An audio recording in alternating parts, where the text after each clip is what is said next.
Class. तो hello everyone, आज हम लेके आ गए हैं क्लास 10th का चैप्टर नंबर 4 जिसका नाम है क्वाड्रेटिक इक्वेशन। और आज मैं देने जा रहा हूं इसका खूबसूरत सा इंट्रोडक्शन। अब आप बोलोगे सर इंट्रोडक्शन कैसे दोगे, प्रीवियस नॉलेज कहां है? अरे प्रीवियस नॉलेज से ही उठा के देंगे। क्लास 9th में आपने एक चैप्टर पढ़ा था जिसका नाम था पॉलिनोमियल। क्या नाम पढ़ा था आपने? इसका चैप्टर कौन सा पढ़ा था? पॉलिनोमियल। तो आपने एक चैप्टर पढ़ा था पॉलिनोमियल। चलिए पॉलिनोमियल का ही इंट्रोडक्शन ले लेते हैं थोड़ा सा कि ये पॉलिनोमियल है किस चिड़िया का नाम। तो पॉलिनोमियल एक प्रकार से देखा जाए it's nothing but the collection of variables, collection of constant, variable constant, उनके एक्सपोनेंट्स, कांस्टेंट वेरिएबल और उन्हीं वेरिएबल के एक्सपोनेंट्स का कलेक्शन मिलाकर एक इन तीनों से जो बनता है उसको हम बोलते हैं अलजेब्रिक एक्सप्रेशन। क्या बोलते हैं मेरे प्यारे दुलारे बच्चों? Algebraic expression. और उसी अलजेब्रिक एक्सप्रेशन का एक और नाम पड़ता है, और उसी अलजेब्रिक एक्सप्रेशन का एक और नाम पड़ गया जिसको हमने क्या बोला? पॉलिनोमियल।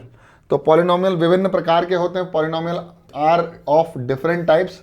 अब टाइप्स में भी हमने दो प्रकार से उनको विभाजित किया है, जिसमें सबसे पहला जो विभाजन है वो है, सबसे पहला जो विभाजित किया है on the basis of number of terms के बेसिस पर उनको डिवाइड किया है। और दूसरा किया है ऑन द बेसिस ऑफ कौन सा बता भाई? Degree. On the basis of degree. अब डिग्री किस चिड़िया का नाम है? डिग्री भी सुन लो। किसी पॉलिनोमियल में मान लीजिए 3x की पावर 3 प्लस 2x की पावर 2 प्लस 4x प्लस 1, अगर हम बात करें तो ये एक पॉलिनोमियल है जिसकी डिग्री कितनी है? जिसकी डिग्री अगर दिख रही है तो हाईएस्ट पावर किसी भी पॉलिनोमियल की कोई भी टर्म्स में देखो तो हाईएस्ट पावर किसी भी पर्टिकुलर टर्म में एक पॉलिनोमियल की वो क्या होती है? डिग्री। मतलब ये एक पॉलिनोमियल है, उसकी हर एक टर्म को देखा और उसमें जो सबसे हाईएस्ट पावर वाला मिला उसको हमने क्या बोल दिया? Degree of polynomial. क्या मेरी बात समझ में आई? यानी अगर मैं कहूं 4x square plus x plus 1, अगर मैं कहूं कि इसकी डिग्री कितनी है तो इसकी डिग्री है 2। इसकी डिग्री है 2। तो on the basis of degree, अभी मैं नंबर ऑफ टर्म्स की बात नहीं कर रहा हूं, मैं बात कर रहा हूं on the basis of degree of polynomial में। तो यहां पर 3 प्रकार के डिफरेंट पॉलिनोमियल्स थे। तो उसमें सबसे पहला पॉलिनोमियल जो था उसको हम क्या बोलते थे? लीनियर पॉलिनोमियल, जिसमें आपने अभी इसके पहले वाला चैप्टर जो पढ़ा है वो मैंने इसी डिग्री के माध्यम से आपको समझाया था। लीनियर पॉलिनोमियल पहला है, लीनियर पॉलिनोमियल। फिर मेरे प्यारे बच्चों दूसरा पॉलिनोमियल है, पॉलीगन लिख दिया क्या? ठीक है ना, कोई बात नहीं, ले पॉलीगन की जगह मैं उसमें गन हटा देता हूँ और पॉलिनोमियल कर देता हूँ उसको। चिंता क्यों कर रही है? ले बेटा, बहुत बढ़िया। इसके बाद था जिसकी डिग्री कितनी होगी? 2, उसको हम बोलेंगे क्वाड्रेटिक पॉलिनोमियल। और तीसरा जो पॉलिनोमियल था जिसकी डिग्री 3 होगी उसको हम बोलेंगे क्यूबिक पॉलिनोमियल। क्या बोलेंगे? Cubic polynomial. There are 3 different types of polynomial in which these polynomials are classified on the basis of their degree, and the degree of a polynomial is 1, then the polynomial name is linear, degree 2 quadratic, degree 3 cubic. अब अगर आप बोलें कि ये कौन सा polynomial है तो बताइए कौन सा पॉलिनोमियल है। तो मेरे प्यारे बच्चों, मेरे सर, आप ये देखेंगे तो पॉलिनोमियल डिग्री के हिसाब से ये कौन सा पॉलिनोमियल है मेरे प्यारे बच्चों? ये है बेटा क्वाड्रेटिक। सर मत बोलो क्वाड्रेटिक, उसमें पॉलिनोमियल की डिग्री 2 होना चाहिए। क्या बकवास कर रहे हो आप? ठीक है, तो ये क्यूबिक हो गया बेटा, मत डांटो मुझे, मैं डर जाता हूँ। ठीक है, अगर देखा जाए on the basis of number of terms के हिसाब से तो इसी पॉलिनोमियल का एक और नाम पड़ेगा जिसका नाम है मोनोमियल। और अगर इन दोनों को जोड़ दिया जाए निकनेम को, और ओरिजिनल नेम को, दोनों को जोड़ दिया जाए तो बर्थ सर्टिफिकेट में हम इनका नाम लिखवाते हैं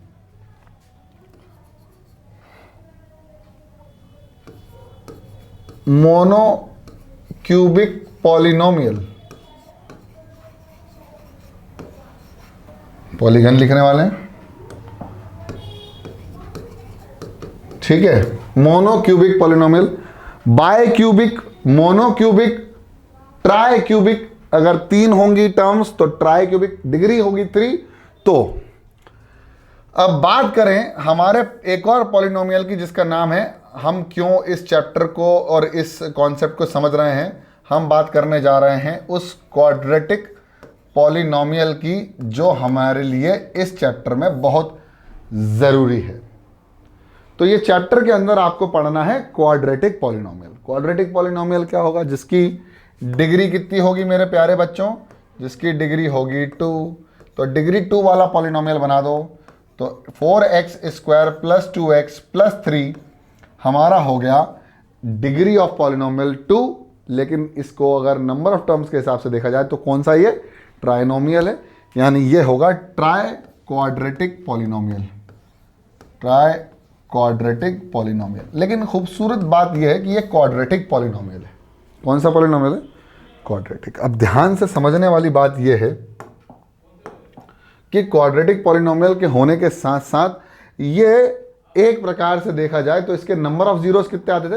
अगर हम बात करें नंबर ऑफ जीरोस की तो नंबर ऑफ जीरोस भी उतने ही होंगे जितनी डिग्री होगी। तो डिग्री कितनी है? 2। तो नंबर ऑफ जीरोस भी यानी आंसर्स यानी वैल्यू सेटिस्फाई करने वाली कितनी मिलेंगी? 2 मिलेंगी। चलिए, अच्छी बात है, समझ में आ गया, क्वाड्रेटिक पॉलिनोमियल समझ में आ गया। बात करते हैं उसी क्वाड्रेटिक पॉलिनोमियल की general form of quadratic polynomial, यानी general form of quadratic, general form of quadratic polynomial, general form of quadratic polynomial. तो जनरल फॉर्म की बात करें तो general form of quadratic polynomial होती है ax² + bx + c = 0 नहीं होगा, क्योंकि यहां पर सिर्फ पॉलिनोमियल बना रहे हैं।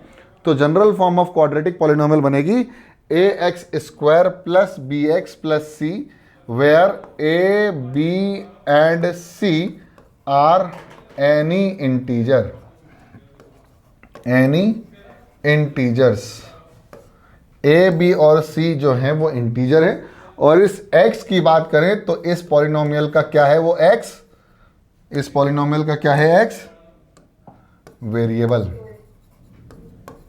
इस पूरे पॉलिनोमियल का वेरिएबल है, यानी पॉलिनोमियल इन 1 वेरिएबल है। ये एक ही वेरिएबल है ना, x, जिसकी पावर 2 है, जिसकी पावर 1 है, यहाँ पर x की पावर 0 है। देखा जाए तो यहाँ पर केवल एक ही वेरिएबल चल रहा है जिसकी डिग्री कितनी है? 2। इसलिए इस पॉलिनोमियल का नाम क्या पड़ा? Quadratic polynomial. अब बात करते हैं हमारे चैप्टर की जिसका नाम है क्वाड्रेटिक इक्वेशन।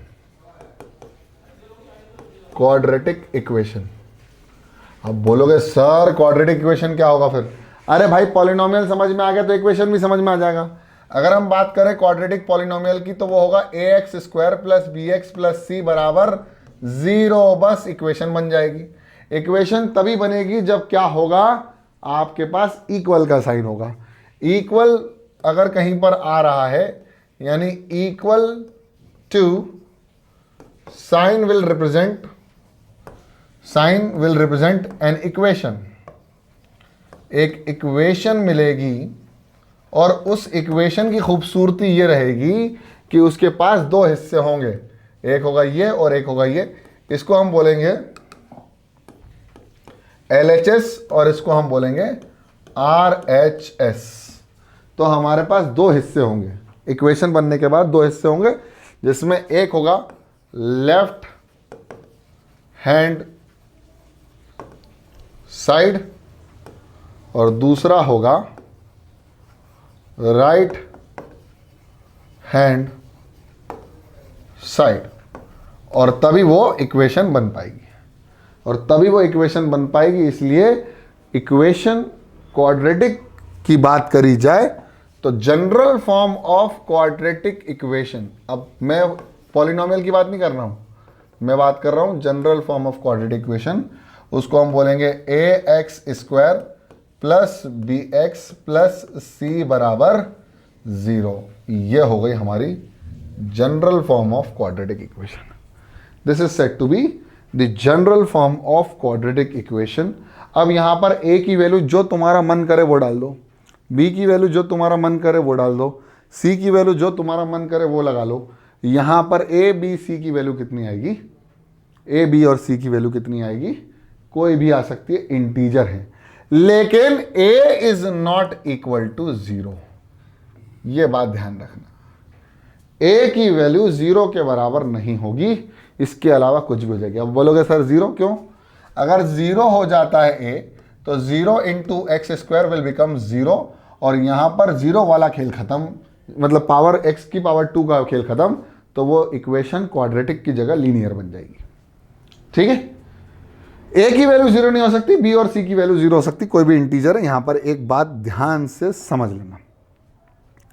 अब इसी a x square plus b x plus c बराबर 0 के अंदर तुमको क्या करना है, तुमको ए बी सी और ए और बी और सी की कोई सी वैल्यू पुट कर दो।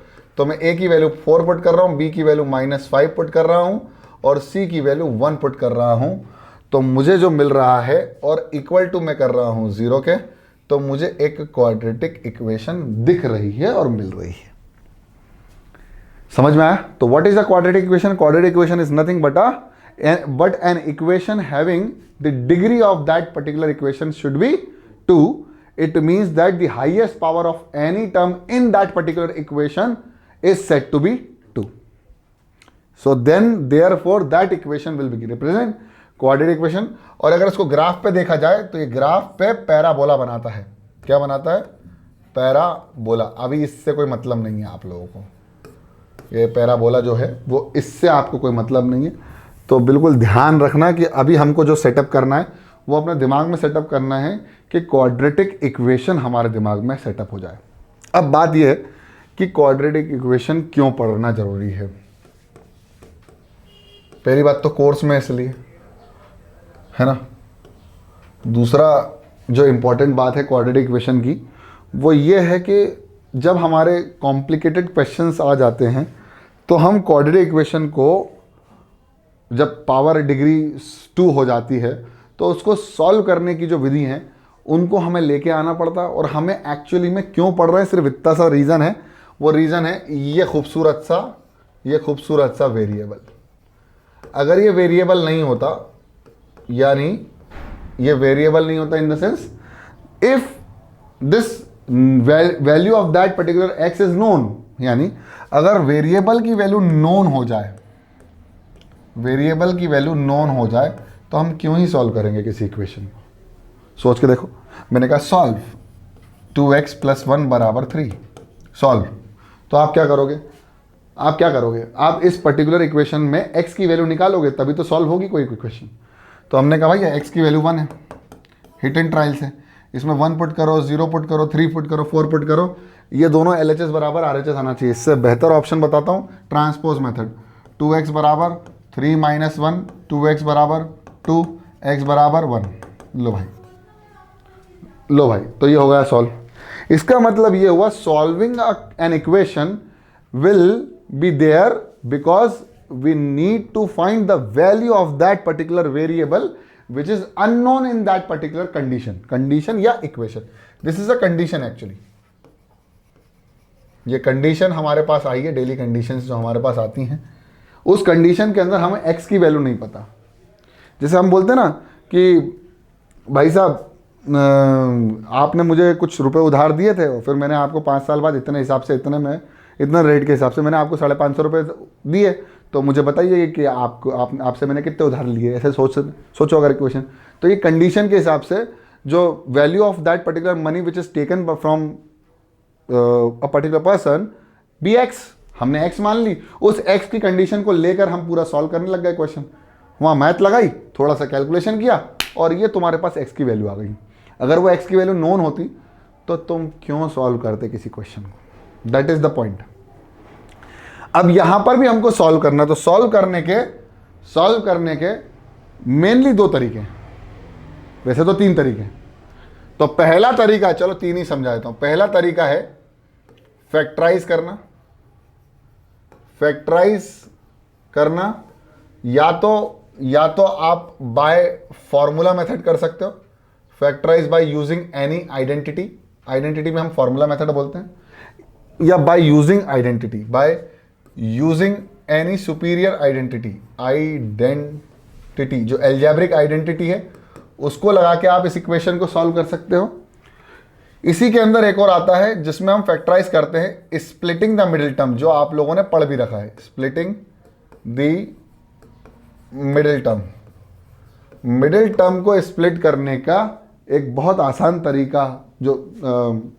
तरीका है एक्स की वैल्यू को फाइंड करने का। वो क्या है? Splitting the middle term.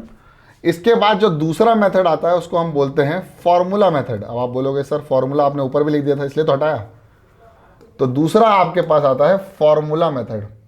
इस फॉर्मूला मेथड में एक खूबसूरत सा फॉर्मूला लगाते हैं जिसका नाम है श्रीधराचार्य फॉर्मूला। और श्रीधराचार्य फॉर्मूला मेथड को या श्रीधराचार्य फॉर्मूले को लगा के हम x की यानी अननोन वैल्यू की वैल्यू निकाल सकते हैं। तीसरा इंपॉर्टेंट पॉइंट है, जब हम इसको सॉल्व करने की कोशिश करेंगे तो एक और मेथड होता है जिसको हम बोलते हैं completing the square method. Completing the square, ये पिछले साल हट गया था, इस साल का मुझे याद नहीं है। कंप्लीटिंग द स्क्वायर मेथड, तो ये एक और मेथड है to find the value of x, यानी अननोन वैल्यू की वैल्यू निकालने के लिए हमारे पास क्वाड्रेटिक इक्वेशन को सॉल्व करने के तीन बेसिक और इंपॉर्टेंट तरीके जो आपको इस सेशन में पढ़ने हैं वो हैं। ठीक है। अब आप बोलोगे सर फैक्टराइज तो करना हमको आता है। हाँ, तो आप कर सकते हो। जैसे हमने अभी क्वेश्चन दिया 4x square minus of 5x plus of 1। अब इसमें हमने आपको इक्वल टू जीरो, तो इस इक्वेशन को सॉल्व करने के मैंने आपको एक फैक्टराइजेशन मेथड बताया था, इस by splitting the middle term. तो स्प्लिटिंग द मिडिल टर्म क्या कहती थी कि भाई बीच वाली टर्म को ऐसा स्प्लिट कर दो कि इन दोनों के मल्टीप्लिकेशन की वजह से जो चीज आएगी, उसके दो जो फैक्टर आएंगे उनको एक बार प्लस या माइनस करने पर -5 आना चाहिए। तो ठीक है, करते हैं। तो सबसे पहले हम a और c का मल्टीप्लाई करते थे, जो आता है 4 को हम लिख सकते हैं 4 यानी 2 1 2 2 4, 2 1 2, तो 2 1 2 करा, फिर 2 बचा, 2 - 2 कर दिया तो कितना बचा 4, और 2 + 2 कर दिया, सॉरी 2 - 2 0 और 2 + 2 4 यानी 5 तो नहीं आ रहा।